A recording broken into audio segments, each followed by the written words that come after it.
ಅಂಬಾನಿ ನ್ಯೂಸ್ಗೆ ಸ್ವಾಗತ. ಪ್ರತಿದಿನ ನ್ಯೂಸ್ ಅಪ್ಡೇಟ್ಗಾಗಿ ಸಬ್ಸ್ಕ್ರೈಬ್ ಮಾಡಿ. ನಾನು ಮತ್ತೆ ಶಾಸಕರ ಮೇಲೆ ಆದಾಯ ಚೌಕಲ್ಲಿ ಹೇಳಿದೆ, ಅದನ್ನ ಸಾರ್ವಜನಿಕ ಉಪಯೋಗಕ್ಕೆ ನಾನು ಮಾಡ್ಕೊಡ್ತೀವಿ ಅಂತ ಹೇಳಿ ನಾನು 3 ವರ್ಷದಲ್ಲಿ ಇದ್ದಂತ ಕಾನೂನು ತೊಡಕುಗಳನ್ನ ನಿವಾರಣೆ ಮಾಡಿ ಅದನ್ನ ಯಾವಾಗಲೇ ಹೇಳಿದ್ರು ನನಗೆ ಇದನ್ನ ತಳ್ಳಾಕ್ಬೇಕು, ಇದು ಇಲ್ಲ ಸರ್ ಅಂತ ಇಲ್ಲ, ಇಷ್ಟೆಲ್ಲ ನಾವು ಮಾಡಿದೀವಿ, ತಳ್ಳಾಕಕ್ಕಾಗಲ್ಲ, ಇಷ್ಟು ದಿವಸ ಬಂದ್ರೆ ಬರ್ಲಿ ಅಂತೇಳಿ ಅದನ್ನ ಮತ್ತೆ ರಿಪೇರಿ ಮಾಡಿಸಿ ಸಾರ್ವಜನಿಕರ ಉಪಯೋಗಕ್ಕೆ ಕೊಡ್ತೀವಿ. ನಾನಿವತ್ತು ನಿಮ್ಮ ಇಲ್ಲಿ ಬಡವರು ನೀವೆಲ್ಲ ಇದ್ದೀರಾ, ಇವತ್ತು ಯಾರು ಅಸಂಘಟಿತ ಬೀದಿ ಬದಿ ವ್ಯಾಪಾರಸ್ಥರಿದ್ದಾರೆ ಅವ್ರಿಗೆಲ್ಲ ಒಂದು ವ್ಯವಸ್ಥೆ ಮಾಡಬೇಕು ಅಂತ ಹೇಳಿ ಬಹಳ ಒಳ್ಳೆ ರೀತಿಯಲ್ಲಿ ವಿನ್ಯಾಸ ಮಾಡಿಸಿದ್ವಿ. ಅದ್ರ ಮೇಲೆ ಕಟ್ಟಬೇಕು ಅಂತ ಹೇಳಿ, ಅದ್ರ ಜೊತೆಗೆ ಕೆಳಗಡೆ ಏನು ಹಾಳಾಗಿತ್ತು ಅದಕ್ಕೆಲ್ಲ ರಿಪೇರಿ ಮಾಡಿ ಅದಕ್ಕೆಲ್ಲ ಸೇರಿ ಸುಮಾರು 23 ಕೋಟಿ ರೂಪಾಯಿ ಮಂಜೂರು ಮಾಡಿಸಿದ್ದೆ. ಟೆಂಡರ್ ಆಗಿತ್ತು, ನಾನು ಸ್ವಲ್ಪ ಯಾಮಾರ್ಬಿಟ್ಟೆ. ನಾನು ಆ ಕಟ್ಟಡದ ಒಂದು ಸ್ಥಿತಿಗತಿಗಳ ಬಗ್ಗೆ ನಾವೊಂದು ಪರೀಕ್ಷೆ ಮಾಡಿಸಬೇಕಾಗಿತ್ತು. ಕಾಮಗಾರಿ ಶುರು ಮಾಡುವಂತ ಸಂದರ್ಭದಲ್ಲಿ ನಮ್ಗೆ ಮೇಲೆ ಚಾವಣಿ ತೂತ್ ಬೀಳ್ತಾ ಇತ್ತು, ಇವೆಲ್ಲ ಆಗ್ತಾ ಇತ್ತು ಸಮಸ್ಯೆ. ತಕ್ಷಣ ಗಾಬರಿಯಾಗಿ ನಾವು ಅದನ್ನ ಪರೀಕ್ಷೆ ಮಾಡಿಸಿದ್ವಿ. ಪರೀಕ್ಷೆ ಮಾಡಿಸಿದಾಗ ನಾವು ಹೇಳಿದ್ರು, ಸರ್ ನೀವು ತಕ್ಷಣ ಬಿಲ್ಡಿಂಗ್ ತೆಗಿಬೇಕು, ಯಾಕಂದ್ರೆ ನಾವು ಅದೆಲ್ಲ ಮೇಲೆ ಕ್ಲೀನ್ ಬೇರೆ ಮಾಡ್ಬಿಟ್ಟಿದ್ವಿ. ನಾನು ಯೋಚನೆ ಮಾಡಿದೆ, ಹೋಗಿ ಮೇಲ್ಚಾವಣಿ ಎಲ್ಲೂ ತೆಗೆದು ಹೊಸದು ಹಾಕೋಣ, ಪೂರ್ತಿ ತೆಗೆಯೋದು ಬೇಡ ಅಂತ ಹೇಳಿ.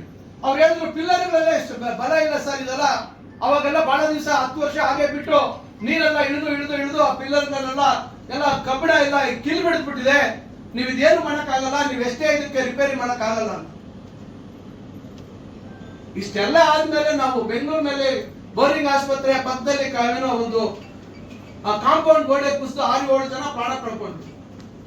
ಇವೆಲ್ಲ ಆದಾಗ ಸರ್ಕಾರ ಬಹಳ ಗಂಭೀರವಾಗಿ ತಗೊಂಡು ತಕ್ಷಣ ಅದನ್ನ ನೀವು ಇದು ಮಾಡ್ಬೇಕು, ಇಲ್ಲಾಂದ್ರೆ ನಾಳೆ ಏನಾದ್ರೂ ಮಳೆ ಗಿಡ ಏಕಾಏಕಿ ಜೋರ್ ಮಳೆ ಬಂದಾಗ ನಾಳೆ ಪ್ರಾಣಿ ಹಾನಿ ಆದ್ರೆ ಯಾರು ಜವಾಬ್ದಾರ? ಅದಕ್ಕೆ ಇವ್ರು ಏನ್ ಹೇಳ್ತಾರೆ, ಅಭಿವೃದ್ಧಿ ಹೆಸರಲ್ಲಿ ಬಡವರ ಕಣ್ಣಲ್ಲಿ ನೀರು ಅಂತ ಹೇಳಿ. ಯಾರು ಅದನ್ನ ಸೃಷ್ಟಿ ಮಾಡಿದ್ಯಾರ? IDSMT ಯಾರು ನೀವು ಕಟ್ಸಿದ್ರ? ಇವತ್ತು ಮುನ್ಸಿಪಾಲಿಟಿ ಕಟ್ಟಿರ್ತಕ್ಕಂಥ ಅಂಗಡಿಗಳೆಲ್ಲ ನೀವು ಕಟ್ಸಿದ್ರ? 10 ವರ್ಷ ಆಯ್ತು ನಿಮ್ ಯೋಗ್ಯತೆಗೆ ಒಂದು ಅಂಗಡಿ ಕಟ್ಟಾಗಿ ಯೋಗ್ಯತೆ ಆಗಿಲ್ಲ ನಿಮ್ಗೆ. ಬರೀ ನಮ್ಮ ವಿರುದ್ಧ ನೀವು ಅಪರಾಧ ಮಾಡ್ಕೊಂಡೆ ಕಾಲಹರಣ ಮಾಡಿದ್ರಿ. ಇವತ್ತು ಬಾಯಿ ಬಂದಂಗೆ ಮಾತಾಡ್ತೀರ ನೀವು. ಯಾರು ಅಂಬೇಡ್ಕರ್ ಭವನ ಅಲ್ಲಿ ಮಾಡ್ಬೇಕು ಅಂತಕ್ಕಂಥ ಆಲೋಚನೆ ಮಾಡಿದ್ದು? ಅಂಬೇಡ್ಕರ್ ಭವನ ಅಲ್ಲಿ ಆಶ್ರಯ ಲೇಔಟ್ ಅಲ್ಲಿ ಇದ್ದಿದ್ದು ಜಾಗ, ಆಶ್ರಯ ಲೇಔಟ್ ಯಾರು ಮಾಡಿದವರು? ಯಾರು ಇವತ್ತು ಆಶ್ರಯ ಲೇಔಟ್ ಅವತ್ತು ಸ್ವಾಧೀನ ಮಾಡಿ ಅವತ್ತು ಆಶ್ರಯ ಲೇಔಟ್ ನಿರ್ಮಾಣ ಮಾಡಿದ್ದು ನೀವಾ? ಅದು ಚರಿತ್ರೆ ಗೊತ್ತಾ ನಿಮ್ಗೆ? ಚಿಂತಾಮಣಿ ಹಿನ್ನೆಲೆ ಗೊತ್ತಾ ನಿಮ್ಗೆ? ಯಾವುದೂ ಗೊತ್ತಿಲ್ಲ ನಿಮ್ಗೆ. ಅಂಬೇಡ್ಕರ್ ಭವನ ಅಲ್ಲಿ ಎಲ್ಲ ರೀತಿ ತಯಾರು ಮಾಡ್ತಾರೆ. ನಾನು 5 ಲಕ್ಷ ಇತ್ತು ದುಡ್ಡು ಅವತ್ತು ಸರ್ಕಾರದಲ್ಲಿ. ಎಲ್ಲ ನಮ್ಮ ಸ್ನೇಹಿತರು, ಸರ್ ಬೇಡ ಊರ್ ಮಧ್ಯೆ ಕೊಡ್ಬೇಕಂದ್ರು, ಊರಲ್ಲಿ ಕೊಡ್ಬೇಕು ಅಂದ್ರು. ಆಯ್ತು ಅಲ್ಲಿ ಮಾಡೋಣ ಅಂತ ಮಾಡಿದೆ. ಗೊತ್ತಾ ಅಲ್ಲಿ ಕಾಸ್ಮೋಪಾಲಿಟನ್ ಕ್ಲಬ್ ಅಂತಿತ್ತು, ಗೊತ್ತಾ ನಿಮ್ಗೆ? ಆ ಬಿಲ್ಡಿಂಗ್ ಯಾರ ಹೆಸರಲ್ಲಿತ್ತು? ಲೈಬ್ರರಿ ಹೆಸರಲ್ಲಿತ್ತು. ಯಾರು ಅದನ್ನ ಕೊಡ್ಸ್ಕೊಟ್ಟವ್ರು? ದಾಖಲೆ ಏನಿದಾವೆ. 2 ವರ್ಷ ಕಷ್ಟಪಟ್ಟು ಆ ಕಡೆ ಪಟೇಲ್ರ ಬಿಲ್ಡಿಂಗ್ ಅಂತಿತ್ತು, ಈ ಕಡೆ ಕಾಸ್ಮೋಪಾಲಿಟನ್ ಕ್ಲಬ್ ಅಂತಿತ್ತು. ಅದೆಲ್ಲ ಕೊಡದೆ ಇದ್ರೆ ಜಾಗ ಆಗ್ತಿತ್ತು ಅಲ್ಲಿ? ಎಲ್ಲ ಇವರೇ ಮಾಡ್ಬಿಟ್ರಂತೆ.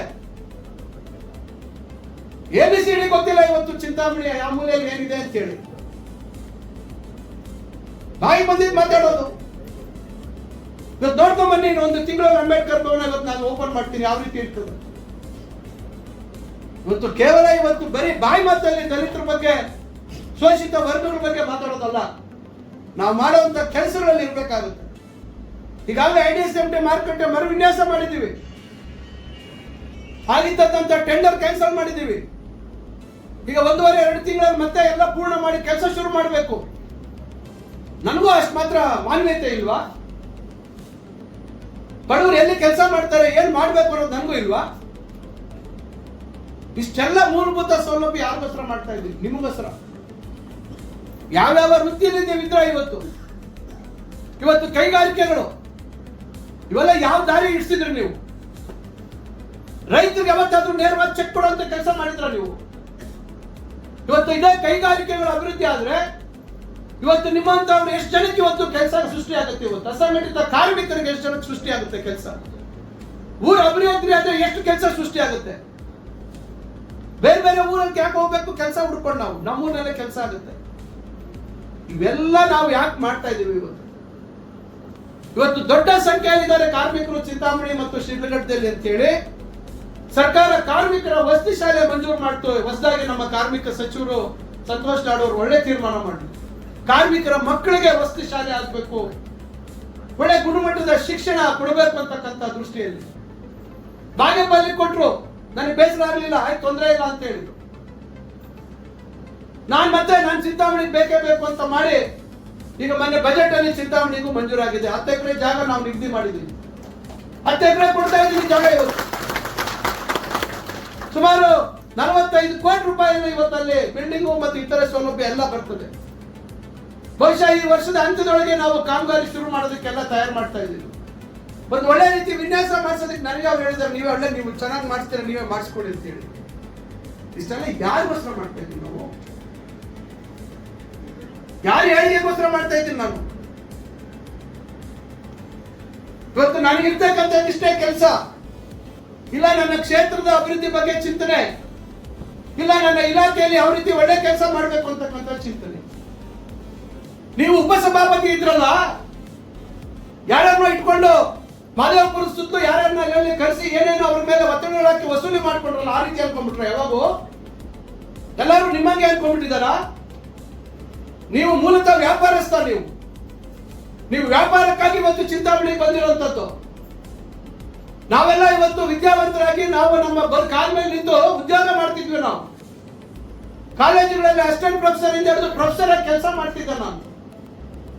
ನೀವು ಹೇಳೋ ರೀತಿಯಲ್ಲಿ ಏನಾದ್ರೂ ನಾವು ಅಕ್ರಮ ಆಸ್ತಿಗಳು ಮಾಡಿದ್ರೆ, ನಾವು ಯಾವತ್ತೋ ಇಂಜಿನಿಯರಿಂಗ್ ಕಾಲೇಜು ಸ್ವಂತ ಮಾಡ್ತಾ ಇದ್ದೆ, ಯಾವತ್ತೋ ಮೆಡಿಕಲ್ ಕಾಲೇಜ್ ಸ್ವಂತ ಮಾಡ್ತಾ ಇದ್ವಿ, ನಮ್ಮ ಅಣ್ಣ ಮೆಡಿಕಲ್ ಡಾಕ್ಟ್ರು. ನೀವು ಹೇಳೋ ರೀತಿ ದುಡ್ಡು ಯಾರು ಕೊಳ್ಳೆ ಹೊಡ್ಕೊಂಡು ಎತ್ಕೊಂಡು ನಾವು ಭೂಮಿ ಬಿಟ್ಟು ಹೋಗುವಂತ ಸಂದರ್ಭದಲ್ಲಿ ತಲೆ ಮೇಲೆ ಹಾಕೊಂಡು ಯಾರು ಹೋಗೋದಿಲ್ಲ. ಮಾತಾಡುವಂಥದ್ದಕ್ಕೆ ಇತಿಮಿತಿ ಇರಬೇಕಾಗುತ್ತೆ. ಆಗ್ತಾ ಇರುವಂತ ಅಭಿವೃದ್ಧಿನ ಸಹಿಸ್ತಾ ಇಲ್ಲ. ಇವತ್ತು 1 ಕೋಟಿ ರೂಪಾಯಿ ಏನಾದ್ರೂ ಯುಜಿಡಿ ಕೆಲಸ ಮಾಡಿಸಿದ್ರು 10 ವರ್ಷದಲ್ಲಿ, ಬನ್ನಿ ನಾನು ಕರ್ಕೊಂಡು ಹೋಗ್ತೀನಿ, ಎಲ್ಲೆಲ್ಲಿ ಕೆಲಸ ಆಗ್ತಿದೆ ನೋಡ್ತೀನಿ ಬನ್ನಿ. ಚಿಂತಾಮಣಿಯಲ್ಲಿ ಇರ್ತಕ್ಕಂಥ ರಸ್ತೆಗಳ ಪರಿಸ್ಥಿತಿ ಏನಾಗಿತ್ತು ಇವತ್ತು ಬನ್ನಿ ತಾವೆಲ್ಲ ನೋಡ್ತಾ ಇದ್ದೀರಾ. ಯಾವ ರಸ್ತೆ ಎಷ್ಟು ಕೆಲಸ ಆಗ್ತಾ ಇದೆ, ಇನ್ನಷ್ಟು ಕೆಲಸ ಆಗುತ್ತೆ. ನಾನು ಎಲ್ಲ ಮಾಡ್ಬಿಡ್ತೀನಿ ಅಂತ ಹೇಳಲ್ಲ, ನೀವು ಹಾಳು ಮಾಡಿರ್ತಕ್ಕಂಥದ್ದನ್ನೆಲ್ಲ ಇವತ್ತು ಸರಿದಾರಿಗೆ ತರ್ತಾ ಇದ್ದೀವಿ.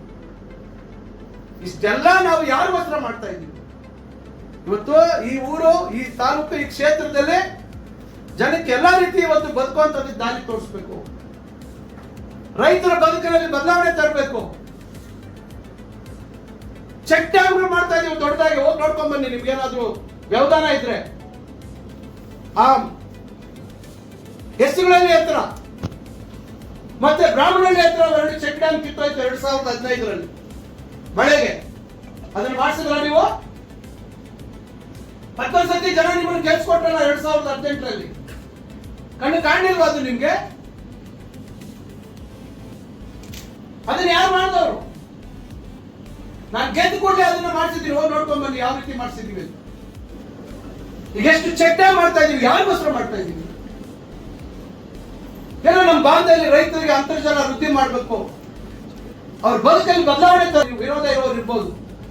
ಸಾರ್ವಜನಿಕರು ಇವತ್ತು ಯಾವುದೇ ರೀತಿ ವಿರೋಧ ಮಾಡಿದಿರೋ ಪ್ರೋತ್ಸಾಹ ಮಾಡಿ ಒಳ್ಳೆ ಕೆಲಸ ಮಾಡಿ ಅಂತಕ್ಕಂಥ ಬೆಂತಟ್ಟಿ ಮಾಡ್ತಕ್ಕಂಥ ಕೆಲಸ ಮಾಡ್ತಾರೆ. ನಾನು ಅವರೆಲ್ಲರಿಗೂ ನಾನು ಸದಾ ಚಿರುಗುಣಿಯಾಗಿರ್ತೇನೆ. ವಿಶೇಷವಾಗಿ ಕೈಗಾರಿಕೆಗಳ ವಿಚಾರದಲ್ಲಿ ಬಹಳಷ್ಟು ನನಗೆ ಪ್ರೋತ್ಸಾಹ ಕೊಟ್ಟು ನೀವು ಮಾಡಿ ಸರ್ ಅಂತಕ್ಕಂಥದ್ದು. ನಮ್ಮ ಮನೆ ಹೋಗಿದ್ದೆ ನಾನು ಮಸ್ಟೇನಹಳ್ಳಿ ಒಂದು ಕೈಗಾರಿಕೆ ಒಳಗೆ. ಸುಮಾರು ಜನ ಹೆಣ್ಮಕ್ಳಿದ್ರು. ಅವರೆಲ್ಲರೂ ನಾನು ಮಾತಾಡಿದೆ, ಯಾವ ಊರಮ್ಮ ಅಂತ ಕೇಳಿದೆ. ಅವರೆಲ್ಲರೂ ಇವತ್ತು ನಮ್ಮ ತಾಲೂಕಿನವರೇ. ಬೆಳಗ್ಗೆ ತಿಂಡಿ ಅಲ್ಲೇ ತಿಂತಾರೆ, ಊಟ ಅಲ್ಲೇ ಮಾಡ್ತಾರೆ. ಬಹಳ ನೆಮ್ಮದಿಯಾಗಿ ಅವರು ಕೆಲಸ ಮಾಡ್ತಾ ಇದ್ದಾರೆ. ಈಗ ನಾವು ಕೈಗಾರಿಕೆ ಬಗ್ಗೆ ಚಿಂತನೆ ಮಾಡದೆ ಇದ್ದ ಪಕ್ಷದಲ್ಲಿ ಅವರೆಲ್ಲ ಏನ್ ಮಾಡ್ತಾ ಇದ್ರು ಯೋಚನೆ ಮಾಡಿ ದಯವಿಟ್ಟು. ಇವತ್ತು ಎಲ್ಲೋ ಒಂದ್ ಕಡೆ ಇವತ್ತು ಎಲ್ಲಾ ವಿಚಾರಗಳಲ್ಲಿ ಜನರಿಗೆ ಇವತ್ತು ಬದುಕೋದಕ್ಕೆ ಅವಕಾಶ ಮಾಡಿಕೊಡ್ಬೇಕಾಗಿರ್ತಕ್ಕಂಥದ್ದು, ಜನರ ಆಶೀರ್ವಾದ ಪಡೆದು ಆಯ್ಕೆಯಾಗಿರ್ತಕ್ಕಂಥ ನಾವುಗಳು ಜನಪ್ರತಿನಿಧಿಗಳು ಆಲೋಚನೆ ಮಾಡಬೇಕು, ಮುಂದಾಲೋಚನೆ ಇರಬೇಕು, ದೂರದ ಆಲೋಚನೆ ಇರಬೇಕು, ಆದ್ರೆ ದುರಾಲೋಚನೆ ಇರಬಾರ್ದು. ಇವತ್ತು ಪ್ರತಿಯೊಬ್ಬರ ಏಳಿಗೆಯಾಗಿ, ಪ್ರತಿಯೊಬ್ಬರ ಒಳಿತಿಗಾಗಿ ನಾವೇನಾದ್ರೂ ಕೆಲಸ ಮಾಡಿದ್ರೆ ಮಾತ್ರ ಜನ ಎಷ್ಟು ಮಟ್ಟಕ್ಕೆ ಅದಕ್ಕೆ ಒಪ್ಕೊಳ್ತಾರೆ ಬಿಡ್ತಾರೆ ಅದು ಅವ್ರು ಬಿಟ್ಟಿದ್ದು. ಆದ್ರೆ ದೇವ್ರ ಹತ್ರ ಲೆಕ್ಕ ಇರ್ತದೆ. ಇವತ್ತಲ್ಲ ನಾಳೆ ಲೆಕ್ಕ ದೇವ್ರ ಹತ್ರ ಇರ್ತದೆ. ದೇವ್ರ ಅವತ್ತು ಯಾವತ್ತಾದ್ರೂ ನಮ್ ಕೈ ಹಿಡಿತಾರೆ. ನಾವು ಯಾವತ್ತೂ ಯಾರಿಗೂ ತೊಂದರೆ ಮಾಡುವಂತ ಕೆಲಸ ಮಾಡಲಿಲ್ಲ. ನಮ್ಮ ಸ್ವಾರ್ಥಕ್ಕೆ ನಾವು ಯಾರಿಗೂ ಬಲಿ ಕೊಡುವಂತ ಕೆಲಸಗಳನ್ನ ಮಾಡಿಲ್ಲ. ಇಲ್ಲದೆ ಇರ್ತಕ್ಕಂಥ ವಿಚಾರಗಳನ್ನೇ ಪ್ರತಿ ಸತಿ ಮಾತಾಡ್ತಾ ಇದ್ದೀರಾ. ಕಾನೂನು ಚೌಕಟ್ಟಿನಲ್ಲಿ ಏನ್ ಆಗ್ಬೇಕು ಏನಾಗಿರ್ಬೇಕು ಅನ್ನೋದನ್ನ ಮಾಹಿತಿ ತಗೊಂಡು ನೋಡ್ಕೊಳ್ಳಿ ಮೊದಲು.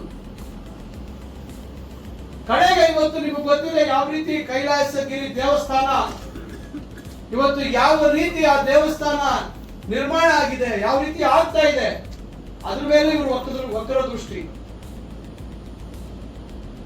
ಏನು ನಿಮ್ ಮನೆಯವರು, ನಿಮ್ ತಂದೆಯವರು, ನಿಮ್ ತಾತ ಅವರು ಏನಾದ್ರು ಕೋಟ್ಯಾಂತರ ರೂಪಾಯಿ ಒಂದು ದೇಣಿಗೆ ಕೊಟ್ಟಿದ್ದಾರೆ. ಅಲ್ಲಿ ಒಂದೊಂದು ಕಲ್ಲು, ಒಂದೊಂದು ಕಟ್ಟಡ ಅಲ್ಲಿ ಏನು ನಿರ್ಮಾಣ ಆಗಿದೆ, ಎಷ್ಟು ಕಷ್ಟ ಆಗಿದೆ ಅಂತಕ್ಕಂಥದ್ದು ಆ ಕಷ್ಟಪಟ್ಟವರಿಗೆ ಗೊತ್ತಿದೆ. ಇವತ್ತು ಇಡೀ ಸಮಾಜದಲ್ಲಿ ಎಲ್ಲರನ್ನು ಸಮಾನವಾಗಿ ಪರಿಗಣಿಸಿ ಇವತ್ತು ಮಾಡ್ತಾ ಇರ್ತಕ್ಕಂಥದ್ದು. ಅವತ್ತು ಅಲ್ಲಿ ಆ ಒಂದು ಭವನ ಅದೊಂದು ಉದ್ಘಾಟನೆ ಆದಂತ ಸಂದರ್ಭದಲ್ಲಿ ಬಹುಶಃ ನಿಮಗೆ ಅರ್ಥ ಆಗೋದಿಲ್ಲ, ನಿಮಗೆ ಕಣ್ಣು ಮುಚ್ಚೋಗಿದೆ. ಅರ್ಥ ಆಗುವಂತ ನಮ್ ಜನ ಇದ್ದಾರೆ, ಅವ್ರು ಅರ್ಥ ಮಾಡ್ಕೊಳ್ತಾರೆ ಅಂತ ಹೇಳಿ ನನ್ನ ಮಾತು ಮುಗಿಸ್ತೇನೆ. ಒಂದು ದೇವರ ಕಾರ್ಯಕ್ಕೂ ಇವತ್ತು ಅಡ್ಡಿಪಡಿಸ್ತಕ್ಕಂಥ ಕೀಳು ಮನಸ್ಥಿತಿಯ ಸ್ವಭಾವದವರು ನೀವು. ಸ್ಟೇಡಿಯಂಗೆ ಜಾಗ ಕೊಡಿಸಿದೆ. ನಾನು ಪಕ್ಕದಲ್ಲಿ ಡಿಸಿಸಿ ಬ್ಯಾಂಕ್ ಅವರು ಅಲ್ಲಿದ್ರು. ಚಿಂತಾಮಣಿ ಟೌನ್ ಸೊಸೈಟಿ ಅಂತ ಹೇಳಿ 2008-09 ನಾನು ಪ್ರಯತ್ನ ಪಟ್ಟೆ. ಆಯ್ತು, ನಾನು ಚುನಾವಣೆಯಲ್ಲಿ ಸೋತೆ 10 ವರ್ಷ ಆಗೇ ಇತ್ತು. ಮತ್ತೆ ನನಗೆ ಅವಕಾಶ ಬಂತು ಅಂತ ಮತ್ತೆ ಅದನ್ನ ಸ್ಟೇಡಿಯಂಗೆ ಒಂದು ಒಳಾಂಗಣ ಕ್ರೀಡಾಂಗಣ ಮಾಡೋಣ ಮತ್ತೊಂದು ಇಲ್ಲಿ ಅಂತ ಹೇಳಿ ಆ ಜಾಗ ನಾನ್ ತಗೊಳಕ್ ಹೋದ. ಯುವಜನ ಸೇವಾ ಇಲಾಖೆಗೆ ಕೊಡ್ಸಕ್ ಹೋಗಿದ್ದು. ಅದನ್ನ ಕೊಡ್ಸಿದ್ರೆ ಅದಕ್ಕೆ ಪಟ್ಟಿಯಲ್ಲ ಪತ್ರ ಕೊಡ್ತಾರೆ. ಇಲ್ಲ ಅದು ಚಿಂತಾಮಣಿ ಕೋಆಪರೇಟಿವ್ ಸೊಸೈಟಿನ ಪುನರಾರಂಭ ಮಾಡಬೇಕು ಅಂತ. 10 ವರ್ಷ ನೀವು ಇದ್ರಲ್ಲ ಸ್ವಾಮಿ, ಯಾಕೆ ಮಾಡ್ಲಿಲ್ಲ? ನಾನು ಮುಂಚೆನೆ ಅದನ್ನ ಕೊಟ್ಟಿದ್ನಲ್ಲ, ಸ್ಟೇಡಿಯಂ ಕೊಡಿ ಅಂತ ಗೊತ್ತಿತ್ತಲ್ಲ ನಾನು ಕೊಟ್ಟಿದ್ದು. ನೀವು ಮಾಡ್ಬೇಕಾಯ್ತು ಸೊಸೈಟಿನ ಮತ್ತೆ ಪ್ರಾರಂಭ. ಯಾರನ್ನ ಅಡ್ಡಿ ಇದ್ರ ನಿಮ್ಗೆ? ನಾವು ಅದನ್ನ ಸರ್ಕಾರದ ಒಂದು ಇಲಾಖೆಗೆ ಕೊಡ್ಸಿದ್ರೆ ಅದಕ್ಕೆ ಹೋಗಿ ವಿರೋಧ ಪತ್ರ ಕೊಡ್ತೀರಿ. ಇದಾ ನಿಮ್ ನಡವಳಿಕೆ? ಇದಾ ನೀವು ಹೇಳೋದು? ಮತ್ತೆ ಹೇಳೋದು ನಾನು ಯಾವ್ದಕ್ಕೂ ಅಡ್ಡ ಬರಲ್ಲ ಅಂತೆ. ಏನ್ ಬರ್ತಾ ಇರೋದು ನೀವು? ಕಾಲೇಜ್ ಒಳಗಡೆ ಒಂದು 14 ಕುಂಟೆ ಯಾವ್ದೋ ಖಾಸಗಿ ಜಾಗ ಇದೆ, ಬಾಯ್ಸ್ ಕಾಲೇಜ್ ಅಲ್ಲಿ. ಅದನ್ನ ನಾವೆಲ್ಲ ತಯಾರು ಮಾಡಿ ಎಲ್ಲ ಮಾಡಿ ಅದಕ್ಕೆ ಭೂಸ್ವಾಧೀನಕ್ಕೆ ಪ್ರಕ್ರಿಯೆ ಮಾಡಿದ್ದೀವಿ. ಅಧಿಕಾರಿಗಳೇನು ಬೇಜವಾಬ್ದಾರಿಯಿಂದ ಮಾಡಕ್ಕಾಗತ್ತಾ? ಪ್ರತಿಯೊಂದು ದಾಖಲೆ ಇರ್ತದೆ. ನಾಳೆ ಏನಾದ್ರೂ ಹೆಚ್ಚು ಕಮ್ಮಿ ತಪ್ಪು ಮಾಡಿದ್ರೆ ನಾಳೆ ಅವ್ರ ಮನೆಗೆ ಹೋಗ್ತಾರೆ, ಸಸ್ಪೆಂಡ್ ಆಗ್ತಾರೆ. ಅದಕ್ಕೋಗ ತಕರಾರು ರಕ್ಷೆ ಕೊಡ್ತಾರೆ. ಈಗಾಗಲೇ ಭೂಸ್ವಾಧೀನ ಆಗ್ಬಿಟ್ಟಿದೆ. ನಗರದ ಲೇಔಟ್ ಕೃಷ್ಣಪ್ಪನವರ ಜೊತೆ ಅವರ ಕ್ಷೇತ್ರಕ್ಕೆ ಹೋಗಿದ್ರು. ಅವ್ರು ಹಿಂಗೆ ಹೇಳಿದ್ರು ಹಿಂಗೆ ಎದಕ್ಕಾಗಿ ಬಂತು ವಿಚಾರ. ಅವ್ರು ಹೇಳಿದ್ರು ನನ್ನ ಹತ್ರ ಕೆಲಸ ಮಾಡ್ತಿದ್ದ ಅವ್ರು ಅಂತ ಹೇಳಿದ್ರು. ಯಾರ ಹತ್ರ? ಲೇಔಟ್ ಕೃಷ್ಣಪ್ಪನವ್ರ ಹತ್ರ ಕೆಲ್ಸಕ್ಕಿದ್ರಂತ ಇವ್ರು. ಒಳ್ಳೇದಾಗ್ಲಿ, ಬೇಡ ಅಂತ ಹೇಳಿಲ್ಲ. ಜೀವನದಲ್ಲಿ ಎಲ್ಲರೂ ಕಷ್ಟಪಟ್ಟು ಇನ್ನೊಂದು ಮೇಲೆ ಬರ್ಬೇಕಿಲ್ಲ ಅಂತ ನಾನು ಹೇಳಲ್ಲ. ನಿಮ್ಮ ಹಿನ್ನೆಲೆ ಏನು ಅನ್ನೋದನ್ನ ಜವಾಬ್ದಾರಿಯುತವಾಗಿ ಅರ್ಥ ಮಾಡಿಕೊಂಡು 10 ಜನಕ್ಕೆ ಒಳ್ಳೆ ಮಾಡುವಂತ ಸಂದರ್ಭದಲ್ಲಿ ಅದಕ್ಕೆ ನಿಮಗೆ ಅದನ್ನು ಒಪ್ಕೊಳ್ಳದೆ ಇರದೆ ಮನಸ್ಥಿತಿ ಇಲ್ಲದೆ ಆದ್ರೂ ಸಹ ಈ ರೀತಿ ಕೀಟ್ಲೆ ಮಾಡುವಂತದ್ದು, ತೀಟ ಇಟ್ಕೊಂತವೆಲ್ಲ ಮಾಡಿದ್ರೆ ಏನು ಆಗೋದಿಲ್ಲ ಅವೆಲ್ಲ. ಯಾಕಂದ್ರೆ ನಾನು ಯಾವುದೇ ಮಾಡ್ಲಿ ಕಾನೂನು ಚೌಕಟ್ಟಿನಲ್ಲಿ ಏನು ಅವಕಾಶಗಳಿದೆ ಅದನ್ನೇ ಮಾಡುದು. ಅದರಿಂದ ಇವತ್ತು ತಾವೆಲ್ಲರೂ ಇವತ್ತು ನನ್ನ ಹತ್ರ ಬಂದು ಕೇಳಿದ್ರು, ಸರ್ ಕಾರ್ಮಿಕ ದಿನಾಚರಣೆಗೆ ಬರಬೇಕು. ಒಂದ್ಸತಿ ನಮ್ಗೆ ಅದನ್ನ ನೋಡಿದಾಗ ಭಯ ಆಗುತ್ತೆ. ಅಷ್ಟು ಎತ್ತರದಲ್ಲಿ ಹೋಗಿ ಕೆಲಸ ಮಾಡುವಂತದ್ದು ಅಷ್ಟು ಸುಲಭದ ವಿಚಾರ. ಬಹಳಷ್ಟು ಸುರಕ್ಷತಾ ಕ್ರಮಗಳು ತೆಗೆದುಕೊಂಡ್ರು ಸಹ ಎಲ್ಲೋ ಒಂದ್ ಕಡೆ ಸ್ವಲ್ಪ ಎಡವಟ್ಟಾದ್ರೆ ಅವ್ರು ಪ್ರಾಣ ಕಳ್ಕೊಂಡಂತದ್ದನ್ನ ನಾವು ನೋಡಿದ್ವಿ.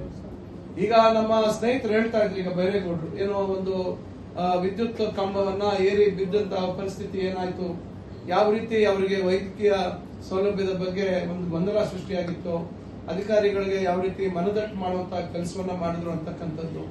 ಇವೆಲ್ಲ ಪ್ರತಿಯೊಂದು ಇವತ್ತು ಸಮಾಜದಲ್ಲಿ ಏನಾಗಿದೆ, ಎಲ್ಲರಿಗೂ ಎಲ್ಲಾ ರೀತಿ ಮಾಹಿತಿ ಇದೆ, ತಿಳುವಳಿಕೆ ಇದೆ, ಅವರ ಜವಾಬ್ದಾರಿಗಳ ಬಗ್ಗೆ ಅವರಿಗೆ ಅರಿವಿದೆ. ಆದ್ರೆ ದುರಂತ ಏನಂದ್ರೆ ಯಾವುದೋ ಒಂದು ರೀತಿಯಾದಂತಹ ಕೆಟ್ಟ ಮನಸ್ಥಿತಿ ಕೆಲವ್ರಿಗೆ ಇರ್ತದೆ. ನಾನು ಎಲ್ರಿಗೂ ಇದೆ ಅಂತ ಹೇಳಲಿಕ್ಕೆ ಹೋಗಲ್ಲ. ಅವರು ಮಾನವೀಯ ಒಂದು ನೆಲೆಗಟ್ಟಿನಲ್ಲಿ ಇವತ್ತು ಕೆಲವು ಪರಿಸ್ಥಿತಿಗಳನ್ನ ನೋಡೋದಿಲ್ಲ.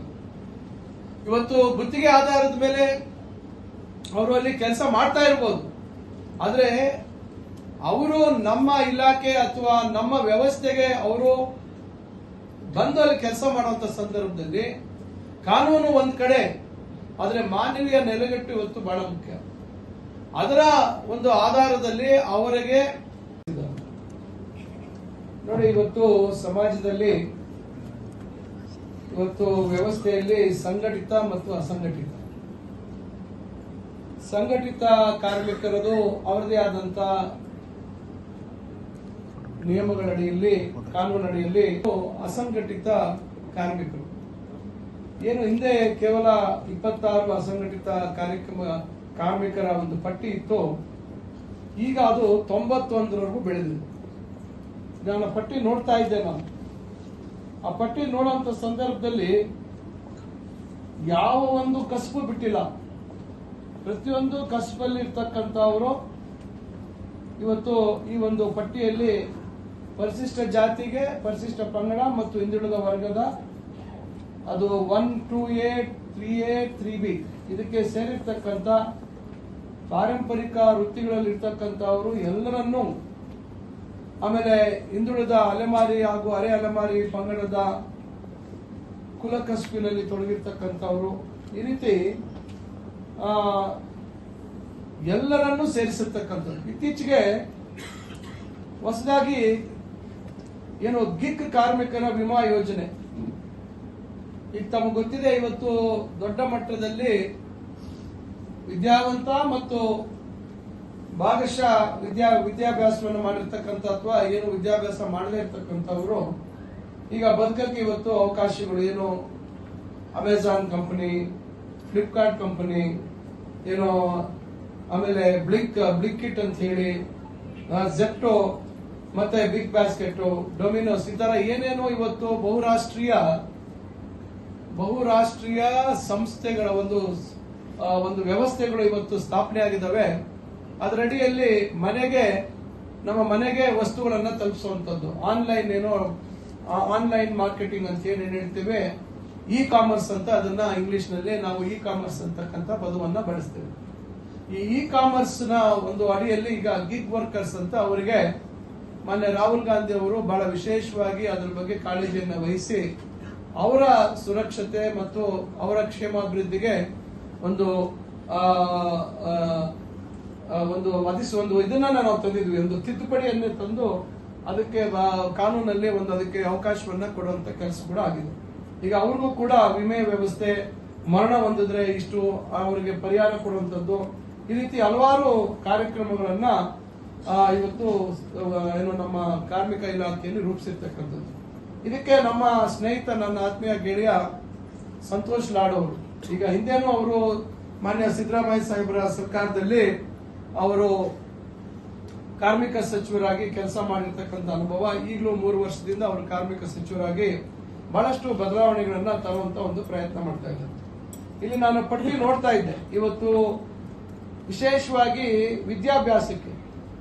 ಮಕ್ಕಳ ವಿದ್ಯಾಭ್ಯಾಸಕ್ಕೆ ಬೇಕಾಗಿರ್ತಕ್ಕಂಥ ವಾರ್ಷಿಕ ಶೈಕ್ಷಣಿಕ ಸಹಾಯಧನ ಮತ್ತು ಸ್ನಾತಕೋತ್ತರ ಪದವಿ ಓದುವಂತವ್ರಿಗೂ ಯಾವ ಏನು ನಾವು ಒಂದು ಶಾಲೆಯಿಂದ ಹಿಡಿದು ಉನ್ನತ ವ್ಯಾಸಂಗ ಮತ್ತು ವಿದೇಶಗಳಲ್ಲಿ ಹೋಗುವಂತದ್ದಕ್ಕೂ ಕೂಡ ಈಗ ಅವಕಾಶಗಳನ್ನ ಒದಗಿಸುವಂತ ಒಂದು ಕೆಲಸ. ಇವತ್ತು ಏನು ನಮ್ಮ IIT, IIIT, ಏಮ್ಸ್ ಮತ್ತೆ IIS ಈ ತರ ದೊಡ್ಡ ಪ್ರತಿಷ್ಠಿತ ಸಂಸ್ಥೆಗಳಲ್ಲಿ ಏನಾದ್ರೂ ಮಕ್ಕಳು, ನಮ್ಮ ಕಾರ್ಮಿಕರ ಮಕ್ಕಳು ಇವತ್ತೇನಾದ್ರೂ ಅವರು ವ್ಯಾಸಂಗ ಮಾಡುವಂತದಕ್ಕೆ ಹೋದಂತ ಸಂದರ್ಭದಲ್ಲಿ ಅವರಿಗೆ ಆರ್ಥಿಕವಾಗಿ ಸಹಾಯ ಮಾಡತಕ್ಕಂಥ ಹಲವಾರು ಕಾರ್ಯಕ್ರಮಗಳನ್ನ ನಾನು ಇಲ್ಲಿ ನೋಡ್ತಾ ಇದ್ದೆ. ಮತ್ತು ಇನ್ನು ವೈದ್ಯಕೀಯ ಸಹಾಯಧನ ಮತ್ತು ಅಪಘಾತ ಪರಿಹಾರ, ಇವೆಲ್ಲ ನಿಮ್ಗೆಲ್ರಿಗೂ ಗೊತ್ತಿರ್ತಕ್ಕಂಥದ್ದು ದೊಡ್ಡ ಪಟ್ಟಿನೇ ಇದೆ.